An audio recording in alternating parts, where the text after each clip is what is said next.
Some things you wouldn't mind being stuck with, like a huge inheritance. But a phone that has to be plugged in just right so it charges is not one of those things. Switch to Verizon and we'll pay off your old phone up to $800 via prepaid MasterCard for a new one on us. Just trade in any phone from our top brands with select unlimited plans. $829.99 purchase with new smartphone line on select unlimited plans. Minimum $90 per month with auto pay plus taxes and fees for 36 months required. Less $830 trade-in/promo credit applied over 36 months. Trade-in terms apply. Payoff phone requires smartphone purchase and port-in with new smartphone line on select plan. Must provide most recent bill showing payoff amount of eligible phone. Additional terms apply.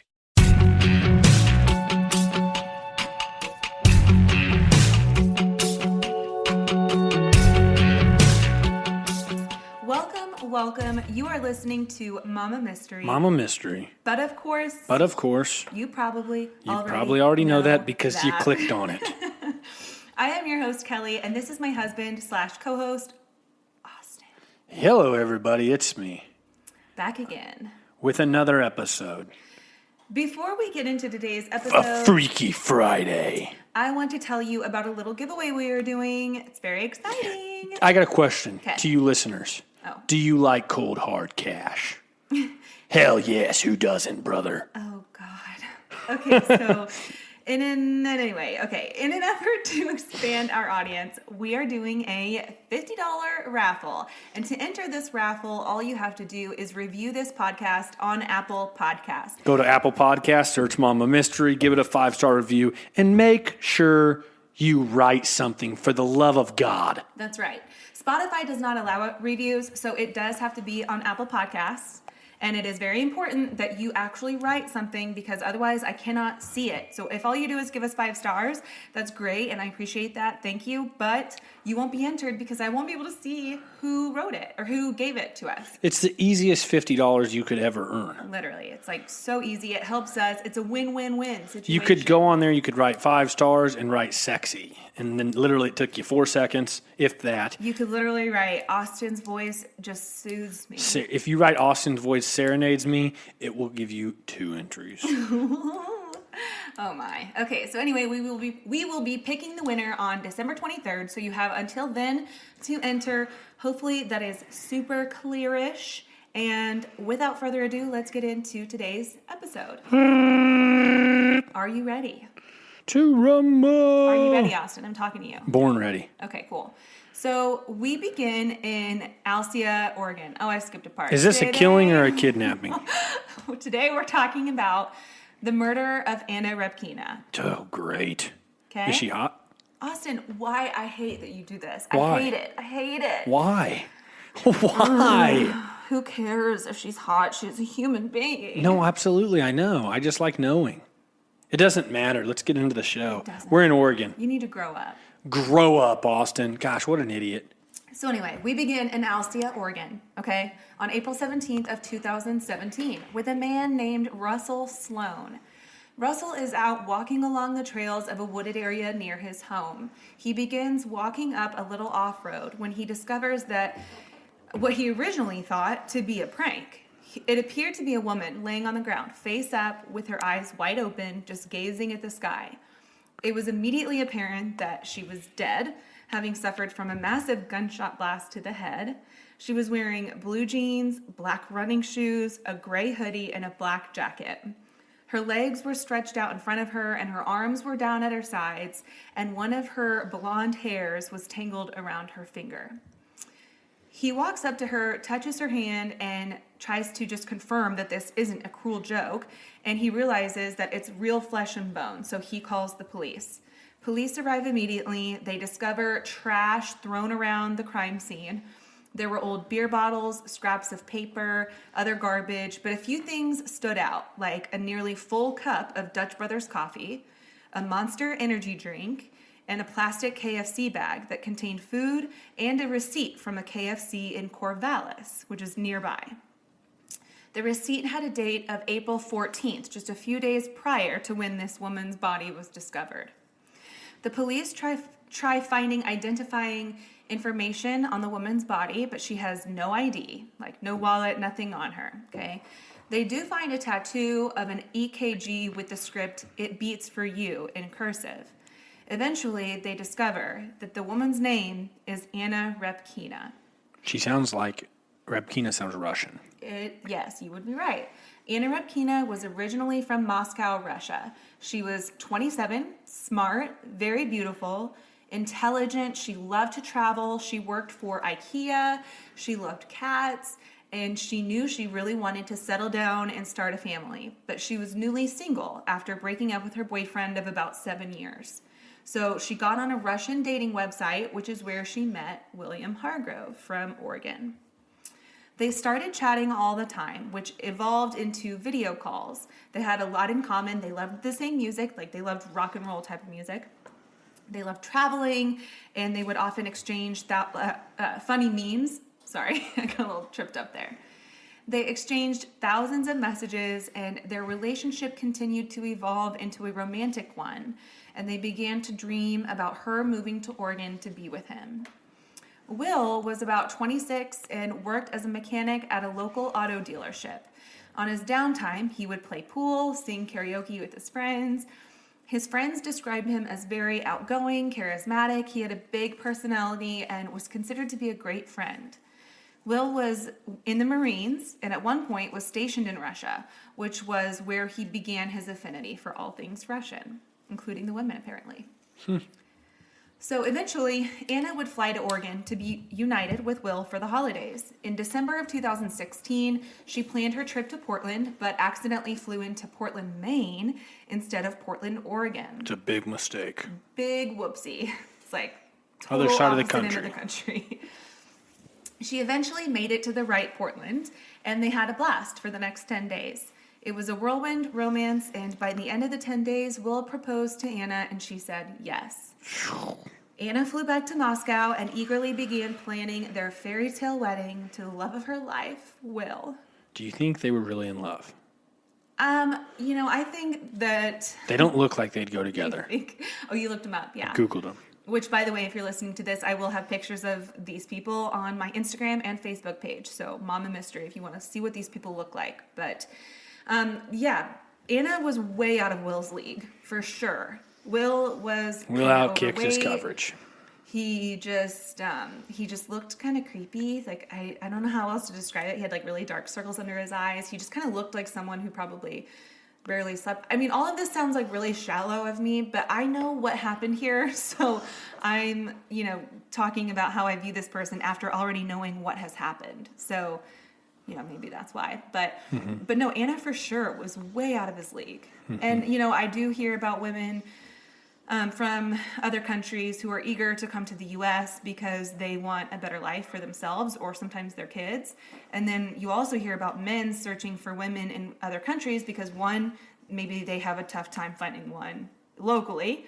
And two, a lot of times women from other countries are grown up with like a more strict environment where the women are a little more submissive to men.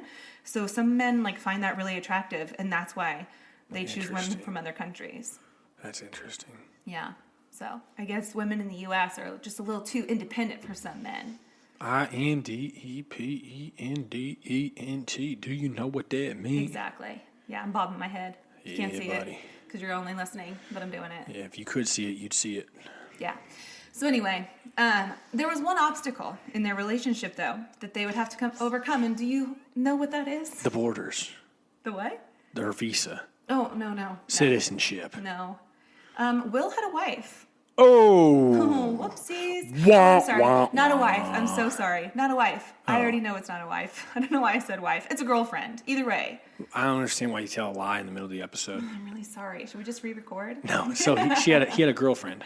He had a girlfriend named Michelle Chavez, okay? There's She's a problem. also going to be on the Instagram, so check her out. There's a problem. I don't know how he's reeling in these women because she's not bad looking either, but whatever. I don't get it. Not mine to understand, I guess. In 2015, 33-year-old Michelle was married.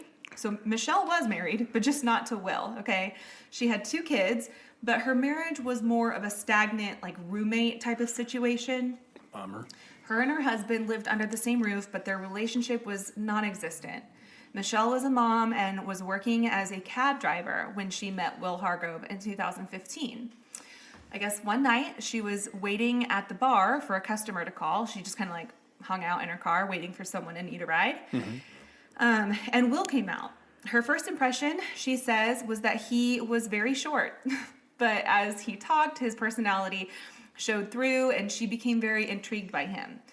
They became friends, and eventually a vulnerable and unhappy Michelle Chavez became enamored by Will. She said that he made her feel seen, wanted, and beautiful. So the following year, in 2016, Will rented a spare bedroom in Michelle's house, even while her husband and 2 kids were still living in the home. They, of course, had no idea that Michelle and their new roommate had a romantic fling going on.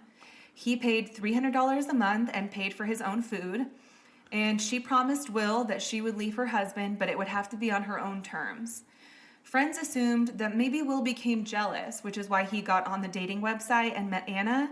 And when Anna came to visit Will at the end of 2016, Anna stayed with him in Michelle's house. He paraded Anna right in front of her. He introduced Anna to Michelle, and Michelle just had to grin and bear it because her husband had no idea that they were involved. So this is just a big old freaking drama. Gosh. It's a what do you call it? A love triangle. That's what it is. It's a freaking circle jerk. Yikes. So when Anna came back in March of 2017, engaged to Will, Michelle said, "You can't stay in my house." So Will and Anna had to find an apartment to rent together. They find an apartment in Corvallis, and while Will worked, Anna found interests like working out at the local gym, but behind the scenes, Anna had no idea that Will was still seeing Michelle. So he would split his nights between Michelle and Anna. What? And when Anna couldn't get a hold of Will, she would try to text his friends asking, what the hell is going on? She became very suspicious of him. She came all the way to America for this Mac daddy. Yeah, Mac truck. Mac on everything else. I guess. So then later that March, Michelle logs on to Facebook and sees Anna's engagement ring on Anna's Facebook page. She immediately recognizes it as her wedding ring. It's Michelle's wedding ring. So she messages Anna saying something about sharing Will, and Anna is flabbergasted. All she knew about Michelle was that she was a crazy ex-girlfriend, or Will had apparently told Anna that. But see, Will was telling both girls the same thing about each other. Playing them like fiddles. Yes. So playing them like harmonicas. Ended up with her wedding ring was apparently Michelle promised Will that she was going to leave her husband, and so she gave Will her wedding ring as kind of like collateral, here, have this wedding ring, I promise I'm going to do it, here's the proof, have the ring. And he gave it to another chick. He gave it to Anna. Man, what a weird deal. Big yikes. This already sounds like a reality TV show. Oh, it's like horrible reality TV. You can't even write this. If I saw this, I'd be like, this is for sure scripted. Yeah. It's just insane. So March 25th of 2017, Anna is ready to get married, and they're preparing for a simple ceremony on the beach. They stop at a local Walmart so he can pick up his wedding bands, and while he is in Walmart, he's on the phone with Michelle talking about their relationship, and he's on security cameras. Then he gets back into the car, and they drive to the beach, and they meet their 2 witnesses for their marriage license at the beach. They're waiting for the officiant to arrive when they get a phone call, presumably from the officiant, saying that he can't make it, so they all leave. It turns out, though, Will never actually scheduled an officiant, and he didn't even have a marriage license. He got on the phone with a fellow gamer or someone from GameStop to pretend like he was yelling at this officiant to tell him how mad he was that he didn't show up, and the whole time, Anna is none the wiser. They end up that night going to McDonald's for dinner, and from the security This guy's a real charmer. So sad.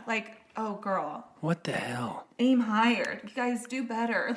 Don't ever let a guy take you to McDonald's for your wedding night. Come on. That's horrible. Romance isn't dead.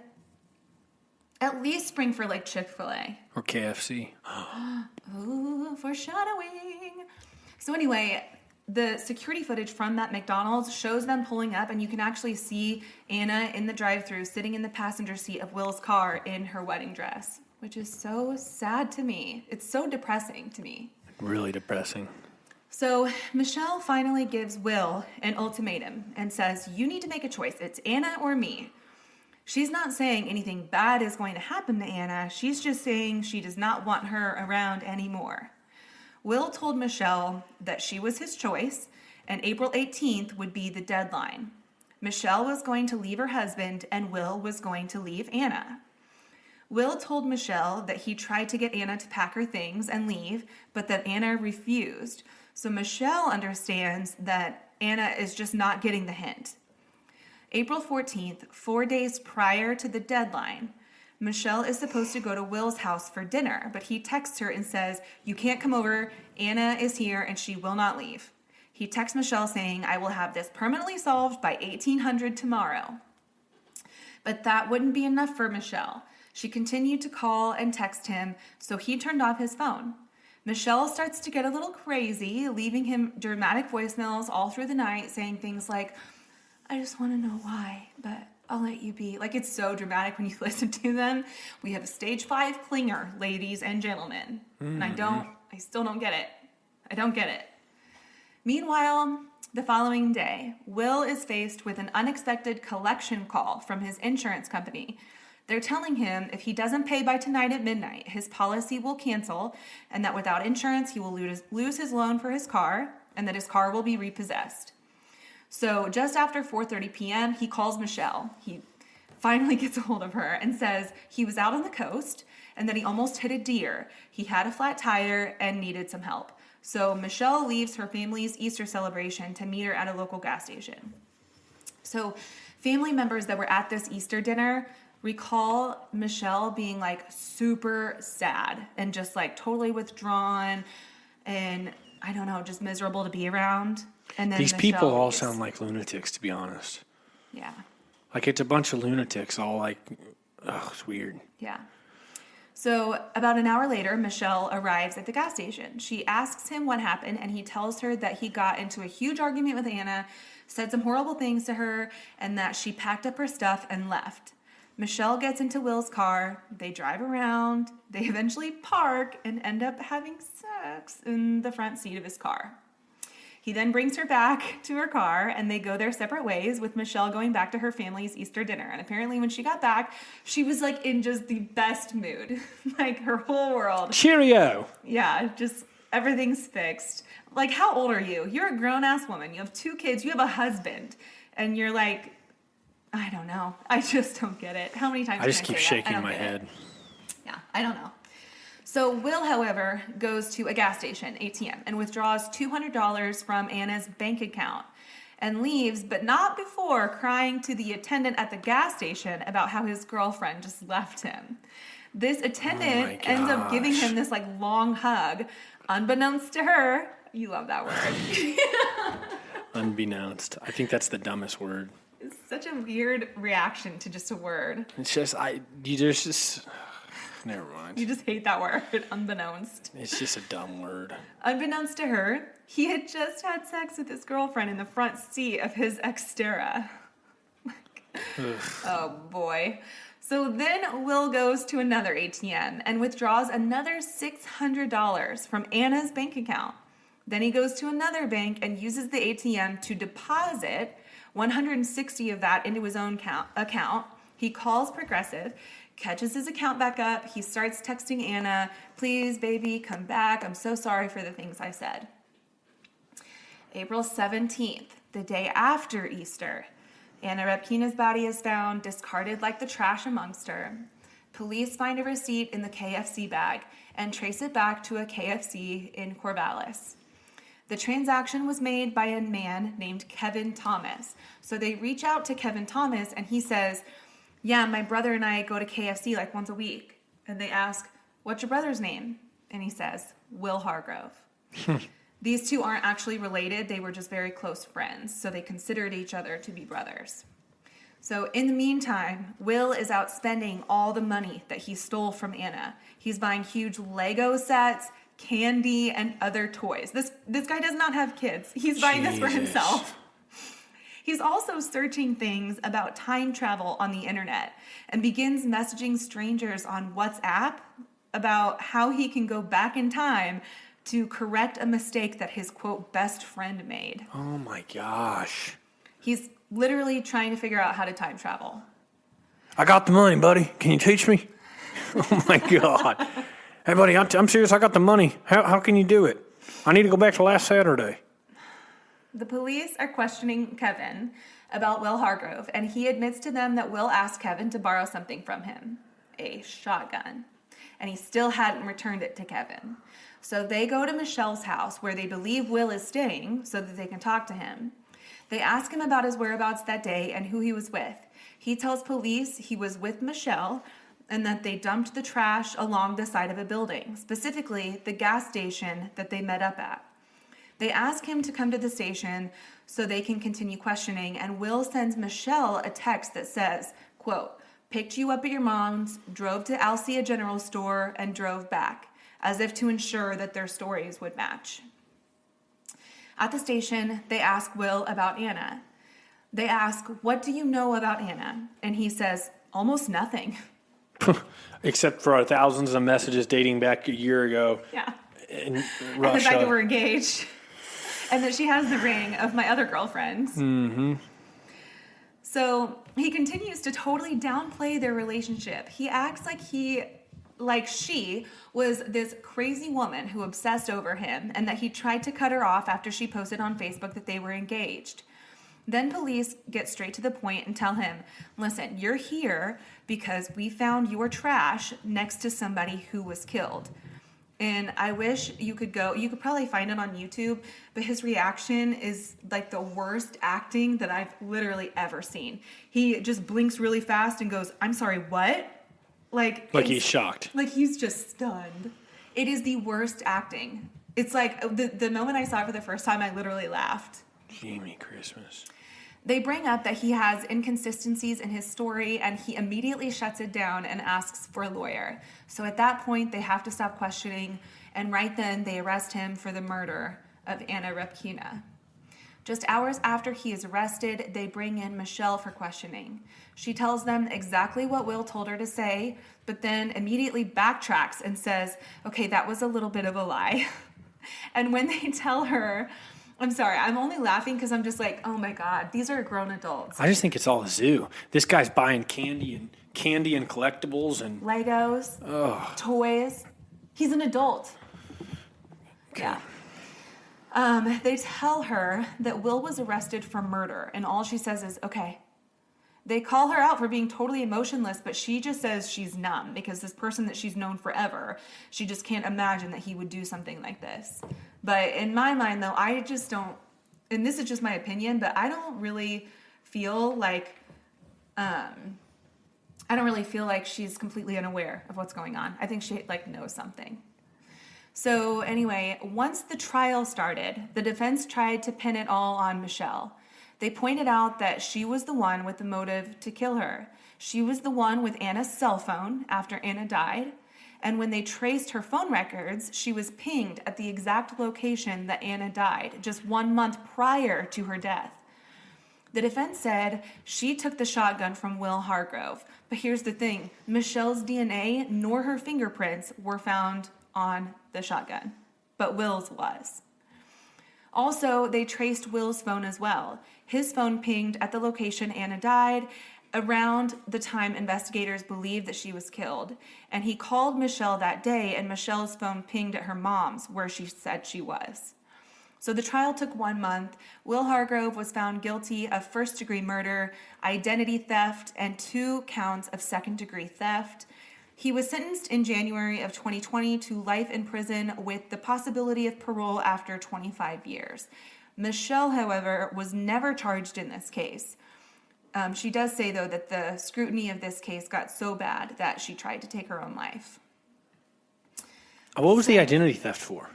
Probably impersonating Anna and using her card. I mean, that's my guess anyway. Freaking lunatic. Yeah, pretty wild. And he'll have no parole, right? He has the possibility of parole after 25 years. So, when you get life in prison with the possibility of parole, that means you go in front of the parole board, ask if you can go on parole, but they can deny it. But you only get that opportunity after 25 years. So he's going to spend, at the very least, 25 years in prison. I just think they're all lunatics. It sounds like a crappy reality TV show. Yeah. And it's real life. And how depressing is it to think that that's really out there? Yeah, that people really act like this. There's people that really live lives like this. Yeah. It's weird as hell. It always amazes me, too, when someone kills somebody and then texts them afterwards as if, that's going to establish an alibi. Hell, I didn't even know they were dead. See, I texted them. See, I have proof right here, Mr. Officer. I was at the store buying Legos and I texted her. You're right. That's so convincing. Gosh, it's weird. You're probably innocent. Anyway, that's the story. That was a short and sweet one, only about 25 minutes long. Short and weird one. Short and very weird. Definitely not sweet. Short and bittersweet, I guess. Freaking weirdos. Bittersweet that justice And she's was still, served. Michelle's out there still running around. Yeah, Michelle. Probably listening to this podcast.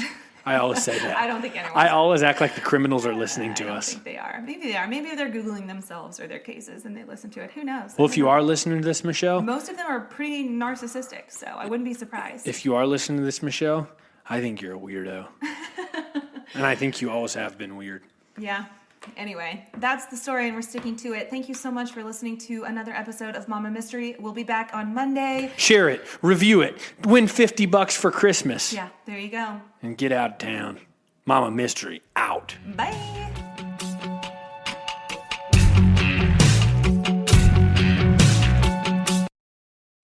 Oh, look at that pocket mirror. Cute. No, that's a Samsung Galaxy Z Flip 4. Wait, it was so tiny, but it just unfolded into a full-size phone. Wow. She's only gone and popped it on the side and took a selfie. Totally hands-free. Nice. Would you look at her now? She's watching a movie while getting her hair done. I'm well, Gel. Flexible design for any situation with the Galaxy Z Flip 4. A serious flex.